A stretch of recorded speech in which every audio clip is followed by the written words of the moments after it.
Welcome to the Sustaining Creativity Podcast. I'm your host, Mari Riesberg. Over the past several years, I've combined my degrees in acting and somatic psychology to share my sustaining creativity techniques with performers. And now I've decided to share it with a bigger audience that includes you. I believe we are all creative, and this podcast is all about that. I'll be interviewing people from all ages, backgrounds, and creativity experiences to share just how creative we all are. Today, I'll be chatting with Vance Neudorf. He's the executive director at the Badlands Amphitheatre, Canada's largest outdoor theatre stage. Please enjoy Vance Neudorf.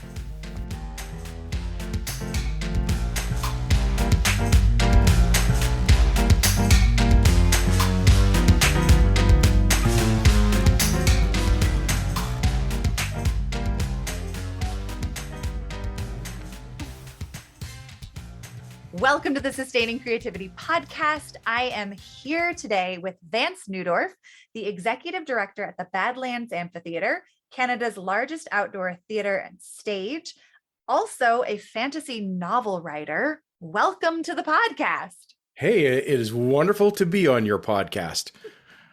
When I saw the title, Sustaining Creativity, I just thought that is so cool because a lot of people will talk about creativity like these big flashes, this angst-driven thing that just emerges. But that lifelong sustaining, that's a different kettle of fish. That's a different trick.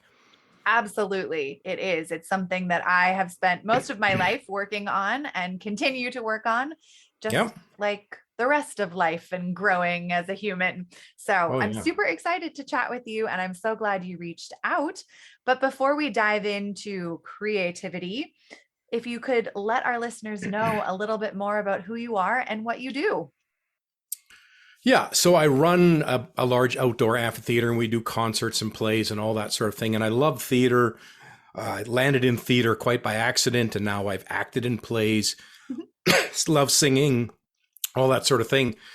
But what really fuels me is just that I live to create stuff. I like to build, I cook, I do anything. I can't imagine a day going by where I didn't make or create something. So it's just part of the DNA, I guess, in that way. I love it. And you are also a fantasy novel writer. How did that come about? That's a very strange story because my mind is always mulling over. And even as a child, I was introduced to The Hobbit in grade 4. My teacher read it to me, blew my mind. But then my imagination started filling in the gaps and creating new stories and all the rest of it. Started doing my own kind of thinking through and story creation. Fast forward to a time where about 20 years ago, I went in for a surgery on the side of my face to remove a tumor. Woke up in the middle of that hospital. It's on one of my backstage podcasts. And this idea was in my mind for a fantasy story. And I went, wow, where did that come from? That's really cool. I got to follow that down. So I talked to my son, who was big into fantasy, and I started writing him a story. And it was called The Hammer. It wasn't originally called The Hammer. In fact, I will show you. There is the hammer. Oh, Because of my theater background, I have to create the props, right? Even when I write, I create the props. It's got 20 coats of black lacquer on it. And but when I first started writing this concept in this story, I didn't even know it was a hammer till my character pulled the can over, looked inside, and I saw what he saw. So I'm a very generic, it just flows. You know, when I write, and I write every morning before I go to work or start work, I follow the characters around. They do things, and I write what they see. And it just kind of, it's such a funny, strange process. But anyways, for 20 years, since that time, there was a big hiatus where he got tired of it. I got tired of the project, went on to something else because I never stand still. And it got lost. The manuscript ended up in the crawl space of the house that we've built here that I live in. And then about 10 years later, all of a sudden, my youngest daughter, shows up with this white binder. She said, Dad, I found this in the crawl space. And I said, oh, yeah, I started writing that for your brother. She said, well, will you finish it for me? And I said, sure. And she said, but there's no girl. And I went, oh, yeah, I was writing for your brother. Sorry. So Kate was born. I rewrote her back in, and now she has taken on a lead role that I never even saw possible. And so writing for the kids, it's a very, a J.R. Tolkien kind of thing. That's how he started. He started writing for his kids, and you don't really have any other intention at that point in time. She asked me to give her a chapter for her birthday, and then for another holiday, and then finally she just said, "Will you finish it for me for Christmas?" I did. I turned it over to an editor friend and said, "Can you just make sure this reads smoothly for me? I want to give it to my daughter." And she came back and said, "This thing's really good. Why don't you publish it?" And I said, "Okay, well, let me look into that." And that's kind of how the fantasy book project got started. And I just keep moving it along. It's one of my principles. Yeah, move it along. Do something today that moves your project along. Yeah, right? That's amazing. Well, I can't wait to hear more about creativity and creative process and how it happens. But what does it mean to you to be creative? Let me just take a breath here. That's it. To me, it's inhaling the beauty of the world around us, and even the pain and the suffering. It's inhaling all of this stuff, but exhaling something of beauty that you can give back. Mm-hmm. To be creative to me is to give. I don't think you create I do obviously for myself, but you create, I make things, I make wooden things, I make metal things, and I give them away freely. Mm-hmm. And even in this current book, I'm just giving it away online. Mm-hmm. I'm not asking anybody to return to me. I want to give it and to let people enjoy, right? So to me, it's life itself. Yeah. I can't even imagine. I look at some of people that I know that don't create or make. I mean, make to me is a lower form of creativity, but anyways, that's a philosophical concept. But they just consume. And I can't, my mind doesn't wrap itself around that. I get agitated in that situation, and I want to take them and say, "Come with me," because I like creating in community as well, and let's make something together. But anyways. Yeah. No, I love that. Breathing is creating. I agree. And I too feel that, creativity is such a huge part of my own life. And hearing you talk about all of the things that come up for you with creativity and how you want to share it, I can tell you breathe, eat, sleep, dream creativity. Yeah, for sure. It's so much fun. And I think, I don't know how many people do this, but I have my own personal core values. Yeah. And my personal core values are 3 C's: community, celebration, creativity. I love that. That's so fantastic. if I can meld those 3 together, and that also helps me, I take those 3 concentric circles, and if something I want to do is in the overlap middle, that means I should do it. Okay. And whatever it is, I follow a 3,000-year-old wisdom writer who said, "Whatever your hand finds to do, do it with all your might." So whatever comes along, do that. Yeah. And as long as it fits my core values, that's what I want to do. That's a great frame. And I bet you do some pretty incredible fun things. Oh, we have a great fun. At my work, we do some pretty nutsy things. But I love that sense of that giggle in your soul when something is so good that you feel it throughout you, that the joy that bubbles up from that is really cool. Yeah. I mean, you experiencing this as an adult is pretty incredible. When you were a child, did you also have this same giddiness and love for creativity, or is this something that you cultivated more in adult life? No, right from the get-go. I wanted to, my hands, I was a fidgety kid, and my mother tells me how they would often give me bits of string because I would tie them into knots, just because my hands had to be moving. And then later on, they found Lego and they went, "Give the kids some Lego." And I would just create fantastic things that, like robots, and they have pictures of me with these things that I would create out of Lego.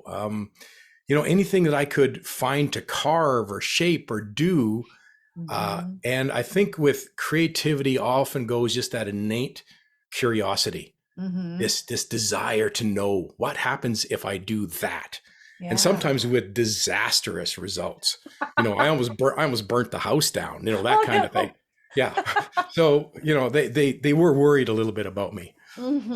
But how fun to be given the it sounds like huge amounts of support and permission to be creative and to continue your creativity and creative journey from childhood into adulthood.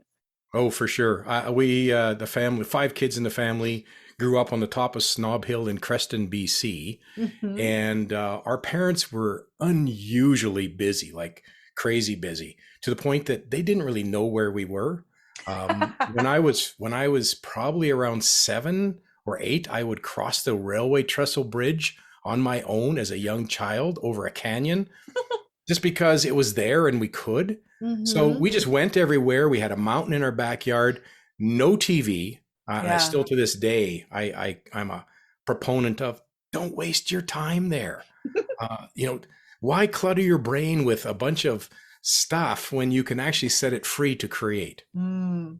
Yeah. And some people find the most creative ideas watching other people's creativity. For sure. Yeah, Yeah. it's that synthesis process.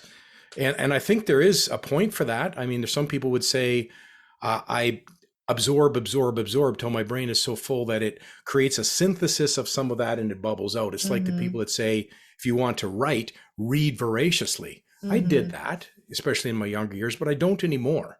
Yeah. Now I create from this more uncluttered space, and I Mm. prefer that space. Yeah.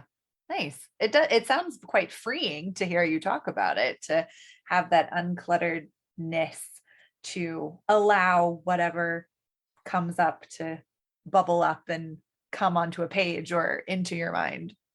Yeah, and there's a really interesting book, 2013. It was called Daily Rituals: How Mhm. Artists Work. I think the guy's name was Curry, and it was just a tracing of about 50, 60 creative people and how they each had their. He didn't like the word rituals. He wanted to actually use routines, because he said it's not ritual in the sense of, these grand explosions of ideas. It's more routines, day by day. What Mm. sort of routines did these people use to create? And it's really a fascinating read to just see all these different ways of which people create, some not as sustainable as others. And that's why I liked your podcast idea, because some of those creative processes were fueled by uh, items or energies Mhm. that burnt the creator out, Mm. right? Okay. And Yeah. they didn't last long. They were like a bright flame, poof, and Yeah. gone, because what they were using to sustain creativity wasn't sustainable long term. Right. So I look at some of those and I go, I don't want that life necessarily. I'd rather have the long, what I call the slow burners. I want to be one of the slow burners. I get it. I The get that. long creative process Yeah. that is enjoyable for the creator and those enjoying it at the same time. Mhm. So, how do you sustain your creativity? I've had to learn to, and I mentioned this to someone the other day, and they thought I was such an odd duck. And I'd never, to me, it just seems natural now. But about 5 years ago, I finished up a 10-year project where I took a 3,000-year-old book of wisdom. I translated it, retranslated it back into English. Mhm. I then, by the time I finished it, it was about 5,000 words. I then memorized it, turned it into a traveling show where I cooked Eastern meal while reciting all 5,000 words. So it was a cool project. I really enjoyed doing it. Mhm. Someone came up to me and said, "How do you manage to do all of this stuff and have your day job and your writing and?" And I said, I looked at him and I thought, how am I doing that? And I realized I wasn't cluttering my time and my energies with distractions. Mm. So Mhm. I have a 45-minute commute to work. It's the easiest commute in the world. It's a rural commute. It's no problem. And your mind is free to think during that time Mhm. without being distracted. And so I have an hour and a half every day to work. Someone borrowed my car the other day and they said, "Your radio doesn't work." I said, no, the antenna's not pulled up. I've never pulled it up because I've never turned the radio on.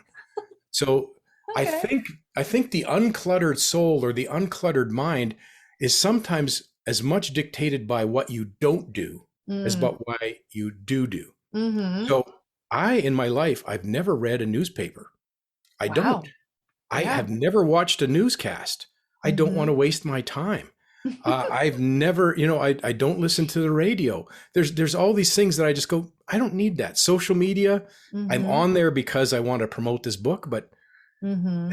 to scroll and I don't know, it just seems to me like there's so much that could be done. Yeah. And at 61 coming on years of age, I'm very conscious of the fact that my days, sometimes I'll actually sit and I'll breathe in and out 10 times. And Mm-hmm. I'll just tell myself, okay, that's 10 less than before you did that.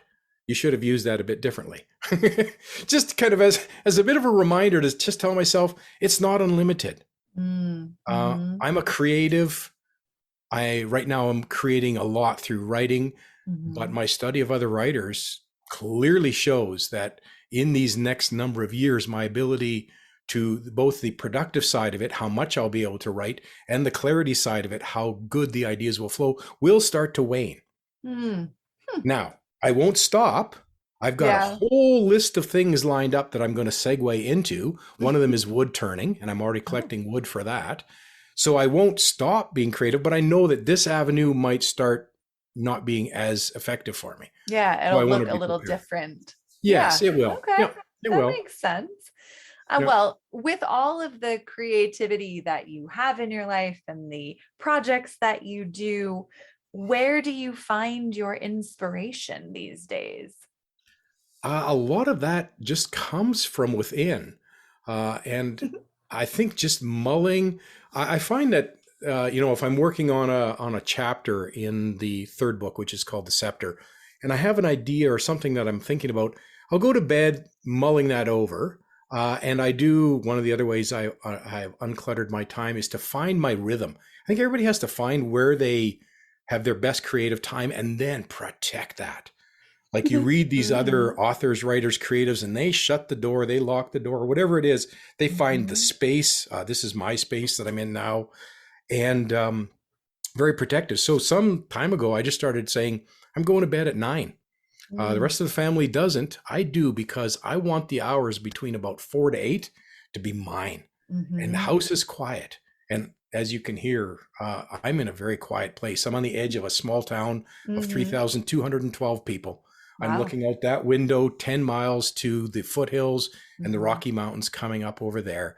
And it is quiet. Mhm. I'll hear owls hooting, maybe the crackle of my fire in my vintage Lopi fireplace, but it's a quiet place. Yeah. And in that quiet moment, you find things start to just bubble up to the surface that you never, and I still don't know. And sometimes a piece of the book will pop up and I actually will get goosebumps and the hair in my arms will stand up because I'll go, wow, I love it.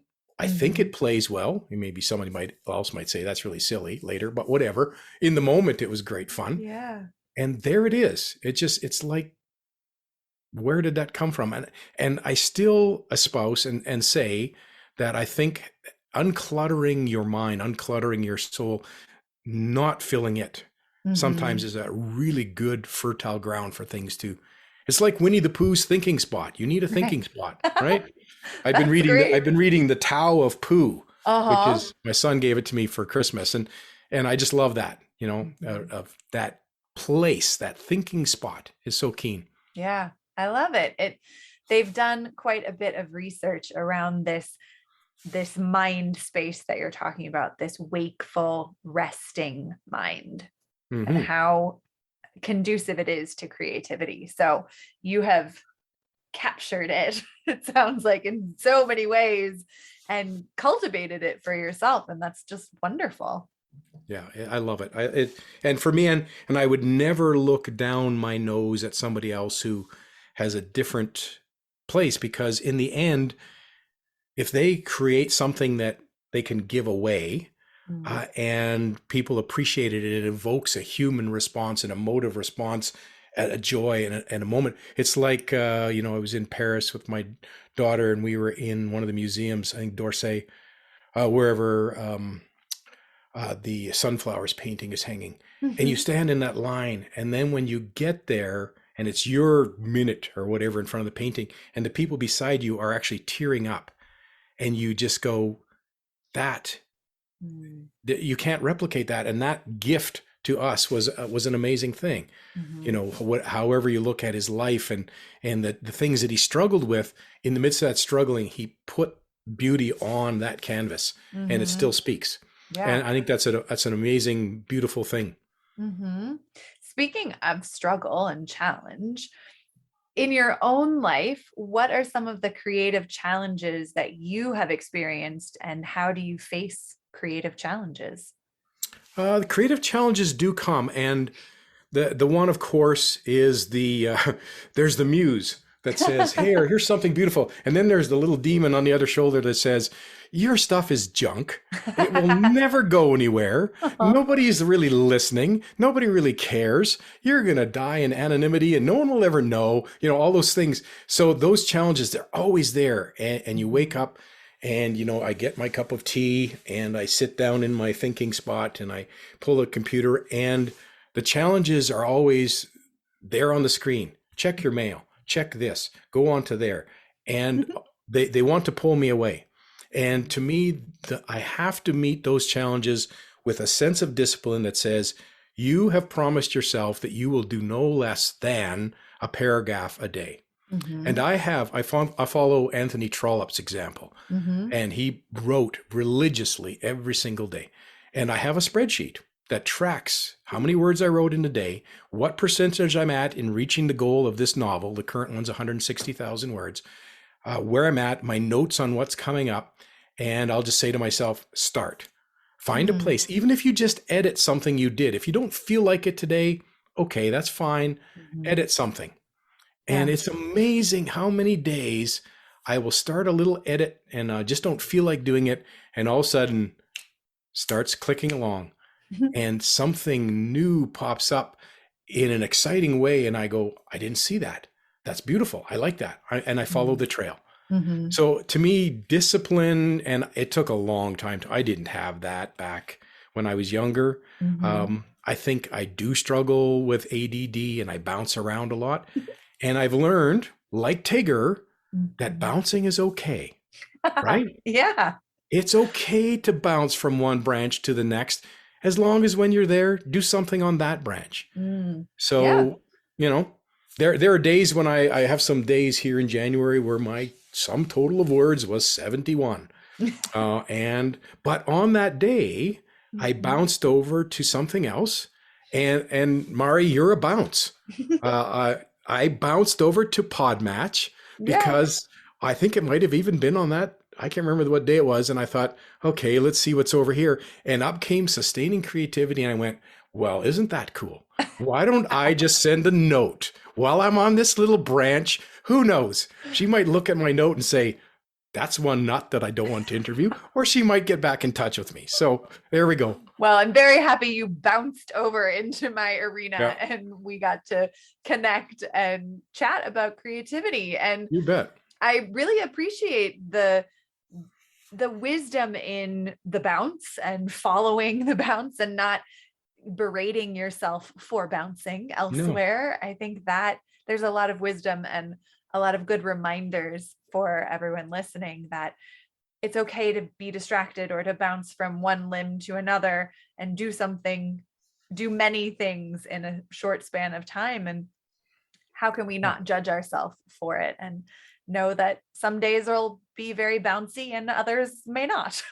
Yeah. And in my line of work, of course, we do a lot of fundraising, and principal fundraising is moves management. Right? You're not going to get to the $1 million gift today. But moves management says, did you send an email? Did you send a birthday card? Did you say hello? Did you touch base with someone? Did you incrementally? And to me, 71 words is an incremental move. Yeah. It's nothing like the 4,037 that I got in on Christmas Day when we were all sick. But it was an incremental move. And there was a tiny spark that I noted in the notes that said, follow this trail. Okay. There's something here, right? Yeah. So when I read my notes every day, I go, oh yeah, what was she doing there again? Follow the trail. Moves management, incremental. I love it. Yeah. I mean, there's just so many things that I hear you do in your everyday life that are creative or help you solve everyday issues with creativity. It's very fun to hear all of them and to put the pieces together. I imagine it's I imagine it's quite fun to live your life, and you have a lot of fun. Yeah, it is. This is a fun piece. So the medallion, this just arrived the other day from London, England. So I designed a piece of jewelry for my book. And the second book is called The Medallion, and it's a 7-pointed star. Some people call that the fairy star. And there's words in the middle, which are from the Proto-Sinaitic script, which is an old script they found near a mining center in Phoenicia somewhere.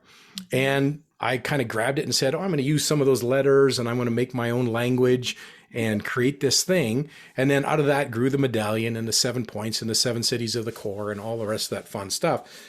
I find there's really not enough time in a day.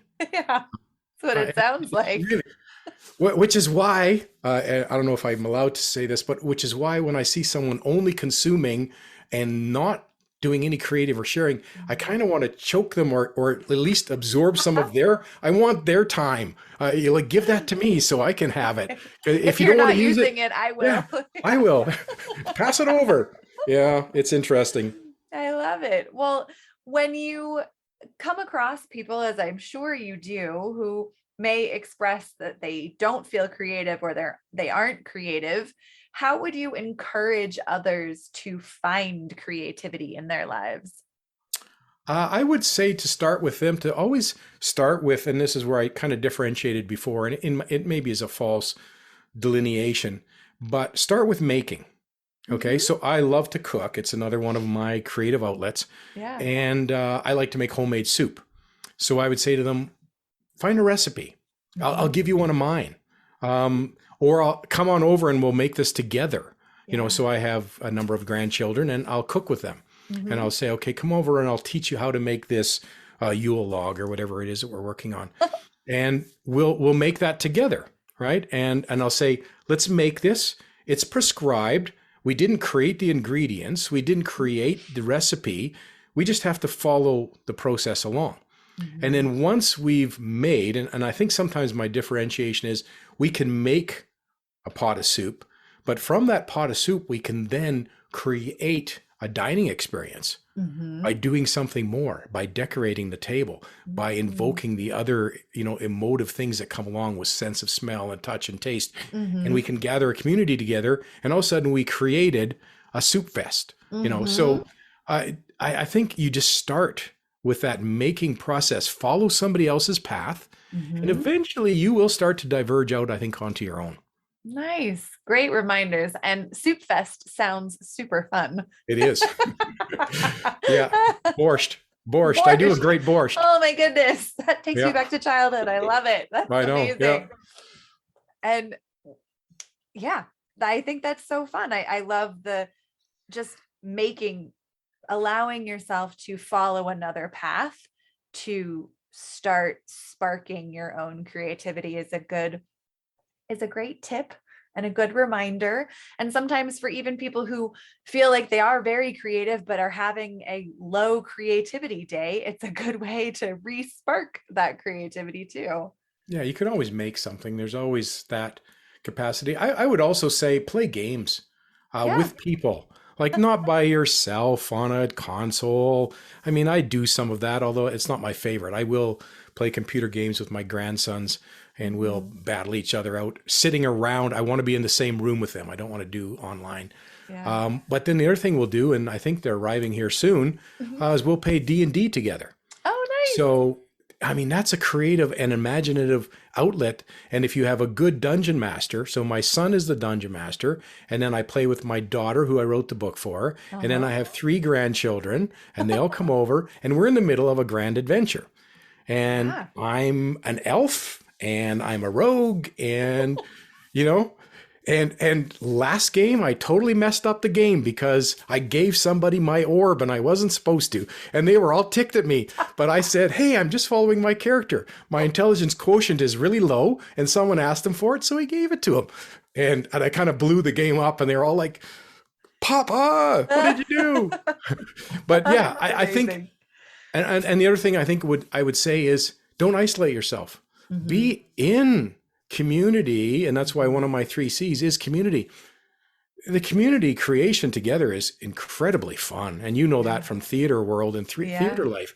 Boy, when you pull off something, the last one we did before this all hit was Annie, and I was Daddy Warbucks, and so much fun. Yeah. And to see an audience laugh and cry and come together and then celebrate that afterwards as you stand out and say hello to people, nothing like it, right? Mhm. So community, find the creatives.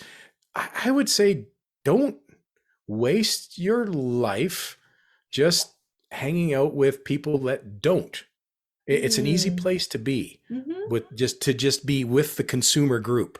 Yeah. But search out and find the ones that are making and doing and creating. Attach yourself there and say, hey, can I be part of this? Mhm. And most creatives, if they're worth their salt at all, will invite you in, right? Absolutely. We Yeah, absolutely will invite you in. exactly. Well, this has been such a delightful chat. I just have one last question for you. You What bet. what does it feel like in your body to be creative?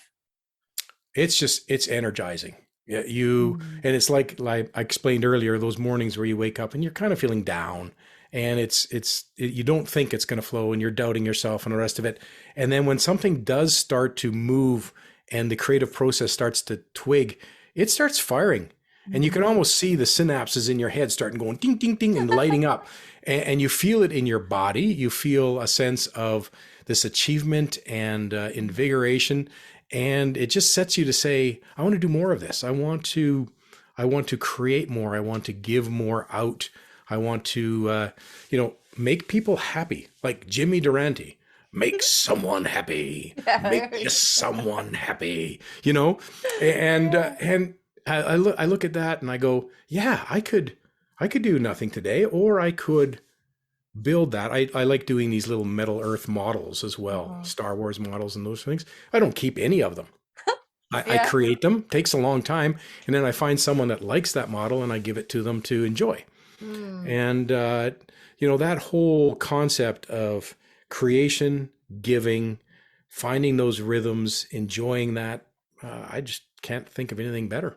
Mm, I love it. And your enthusiasm, the sparkle that comes through even a screen talking to you about creativity has been such a treat. If people want to learn more about your book, about the Badlands Amphitheatre, how could they go about doing that? Well, the Badlands Amphitheatre is easy. That one's just Badlands AMP, badlandsamp.com. Uh-huh. For me, I've got the 2 book projects. So Core Series, and that's no E, just CORSERIES.com. Mhm. And that'll take you to this podcast list. And we're halfway through the medallion. Medallion will finish in about June, and then we'll start working on the scepter. And what I've done, it's really kind of unique, is because I've taken my book and I put it out as a free audiobook on podcast channels. It's not Mhm. really catching fire quite yet, but it means people can listen for no charge. I love that. Yeah. Then they can also reflect back to me through the Core Series Facebook page or Instagram, same thing, Mhm. CORSERIES. And what's fun is I get to then take their input, Mhm. and because it's an audiobook, I'm unrestricted. I can go back in, adjust the text, re-record that chapter, put it back out online. The ones that have already moved on, might come back and they'll think they recognize everything, but there is new bits. I don't Mhm. change it wholesale. But the new ones coming in benefit from the ones that went beyond before, and it's a return to the oral storytelling tradition. Mm. And I'm loving it. I think that's just so much fun. Yeah. So I've done that one. And then you can go to thescroll.ca, because I am from Canada, Uh-huh. thescroll.ca, and you can read these ancient words from 3,000 years ago, but I've put them into a story format Oh, because people just don't know this book. It's fantastic, fantastic stuff. I I'll love be it. on a podcast coming up shortly about Stoicism, because it's a book written about 300 BC and it's very clearly has Stoic ties. In fact, may be humanity's first book of Stoicism. So I've been doing that one too. Nice. Well, I will put all of this information in show notes so people can find it easily. And thank you so much for taking the time to chat with me. It has been such a treat. It has been a great time, and I've really enjoyed it. And I hope you enjoy your night out at the theater. Oh, thank you very much.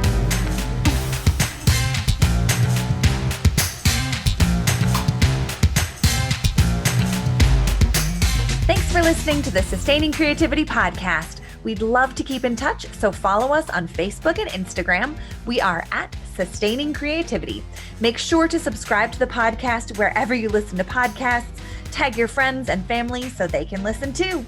We love to hear from you, so leave your reviews, comments, and questions. Check out our website, sustainingcreativity.com, for upcoming offerings and creativity coaching. Tune in Tuesdays for our next episode. And remember, with creativity, anything's possible.